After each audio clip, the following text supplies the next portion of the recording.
রাসূল আপনার সিদ্দিক আল্লাহ থেকে নবীকে পৃথক করে নাই, মহাব্বতের জায়গা থেকে ফেলে দেয় নাই।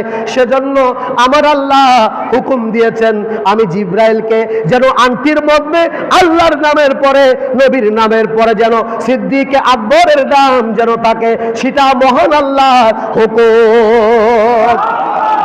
কার হুকুম? হায় হায় হায় হায়, মহান আল্লাহর হুকুম। সুবহানাল্লাহ।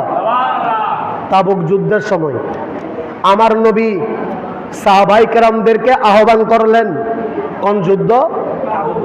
তাবুক যুদ্ধ। আহ্বান করে বলছেন ইসলামের জন্য কে কারা কিভাবে দান করবে করে ফেল।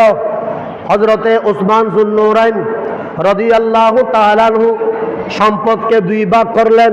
কয় ভাগ? দুই ভাগ করে এক ভাগ পরিবারের জন্য আর এক ভাগ তাবুক যুদ্ধের জন্য।